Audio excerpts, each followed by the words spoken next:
Good evening, friend. Study with Apala, Engineering and General Geology Parveen Singh book. तो आज हम अपना नया चैप्टर स्टार्ट कर रहे हैं, द स्टडी ऑफ रॉक। तो पहले हम स्टडी ऑफ रॉक में 12 जो चैप्टर था उसमें इग्नियस रॉक स्टार्ट कर चुके हैं और जो कि ख़त्म भी हो चुका।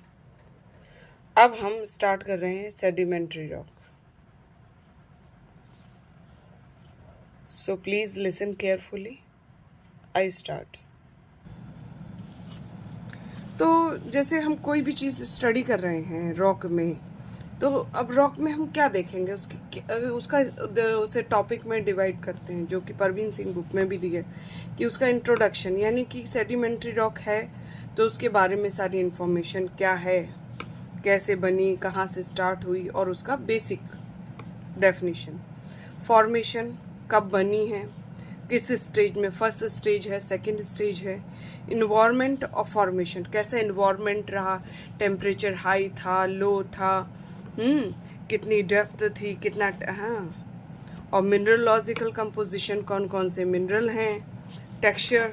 अब टेक्सचर में तो आपका एक फाइन हो जाता है, एक कोर्स में आपने रॉक देख ली तो उससे आइडेंटिफाई करा कि हाँ, हाथ में लेके स्पेसिमेन आपने देख लिया, फिर उसके लैब में देखा तो वही स्ट्रक्चर है, कैसे है उसका स्ट्रक्चर, फिर उसको क्लासिफाइड किया, अगर उसमें टाइप है तो हम उसे क्लासिफाइड कर रहे हैं।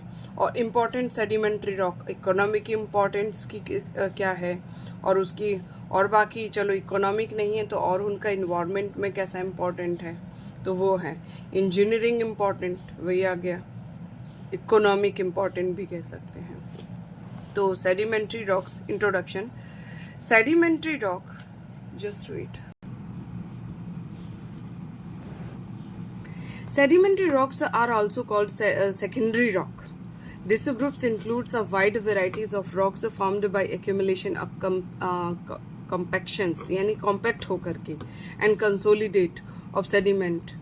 The sediments may be defined as particles produced from the decay and weathering of a pre-existing rock, or may be derived from remains of dead seas or land animals in a suitable environment.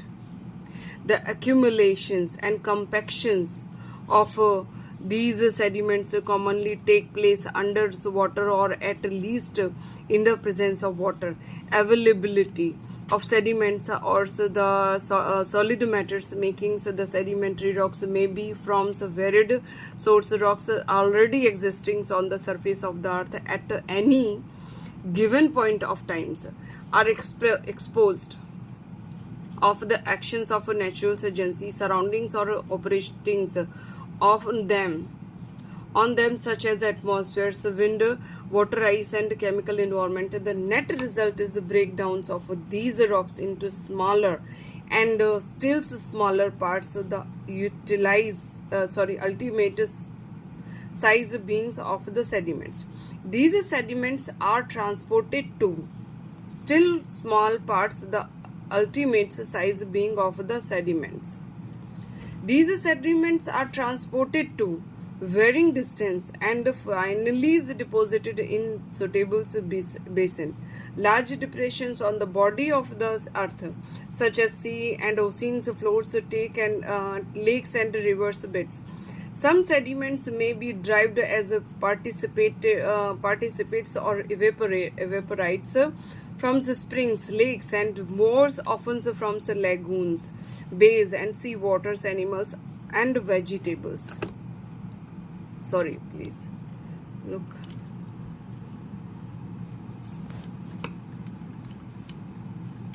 Basins, large depressions on the body of the earth, such as seas and oceans floor, lake and river beds. Some sediments may be derived as precipitates or vaporites from springs, lake and more often from lagoons, bays and sea waters, animals and vegetables life, including microorganisms also contribute a fairly large supplies of organic residues, which on gradual accumulations after the death of the source get compacted and turns into hard massive bodies of sedimentary rock. Sedimentary rock are known to cover as much as 75% of the surface area of the earth, the rest being covered by the igneous rocks and the metamorphic rocks, but depth-wise they disappears at a shallow depth at most of the places. In fact, in the upper 16 km of the crust of the earth, the volumes of sedimentary rock is estimated to be less than 10%, ranging between 8 to 5% in most studies. So formations, the process of formation of sedimentary rock is ever prevailing, even at present millions of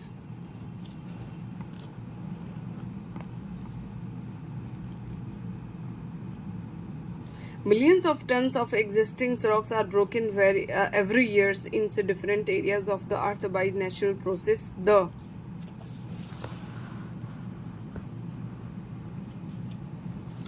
sediments so produced are transported to the settling basins such as sea floors, weirs, and they are deposited, get compacted and consolidated, and finally transformed into a cohesive solid mass.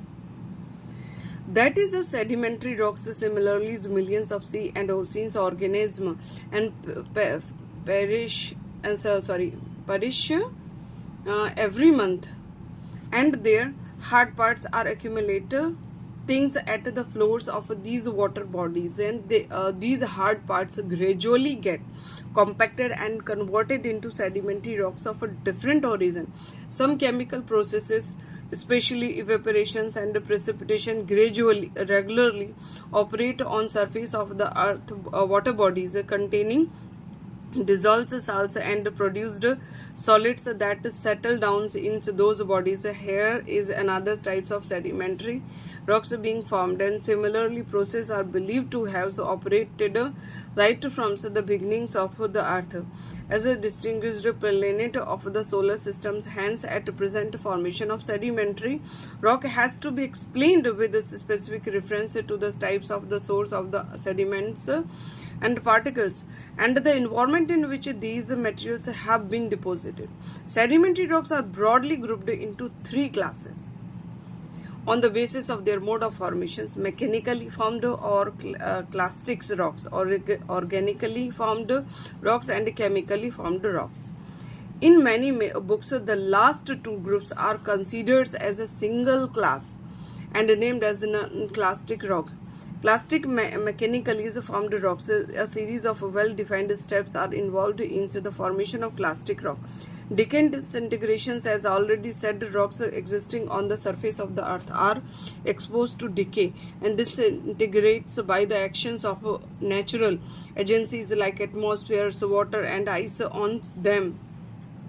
The original hard and coherent rocks bodies are gradually broken down into smaller and still smaller fragments and grain and particles, and so the disintegrated loosened materials so formed and accumulated near the source is called detritus. Hence, clastic rock are often also called as detritus rocks. Transport of sediments, the detritus produced from the decay and disintegration of the pre-existing rock forms the source of the sedimentary rocks, but it has to be transported to a suitable place for transformation again into a rock's mass.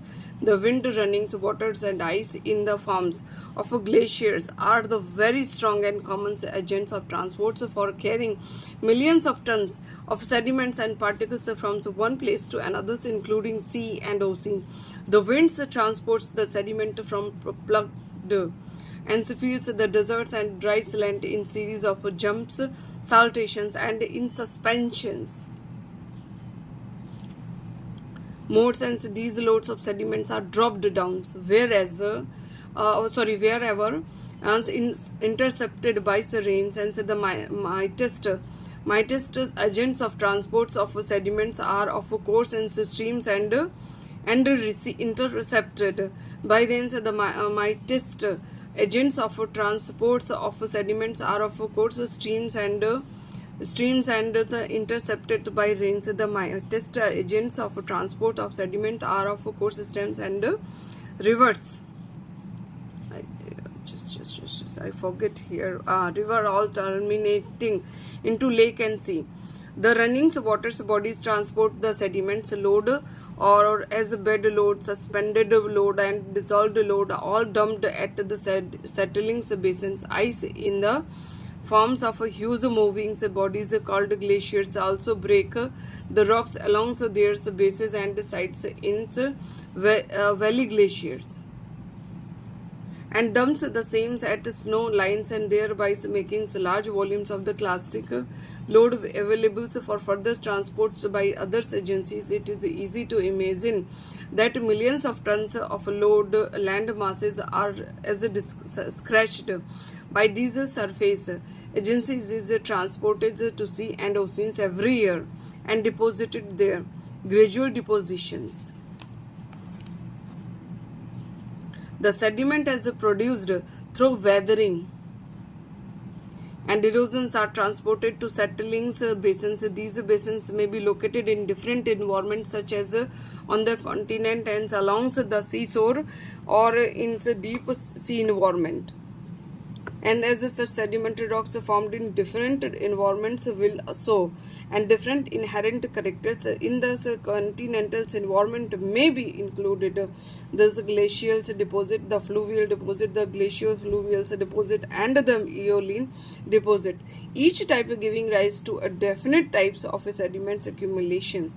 In the marine deposit, some sediments may be dropped just along the seashores or at some shallow depth within the sea or miles away in the deep sea environment. The most important phenomenon that happens to the sediment during their transport and deposition is shorting or grading according to their size, shape and density. Hence, these sediments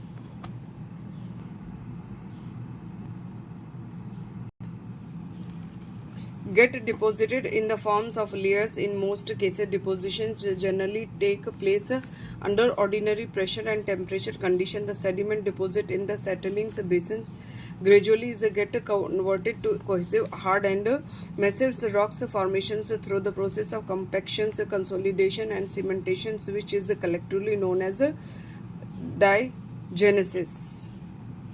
Thank you.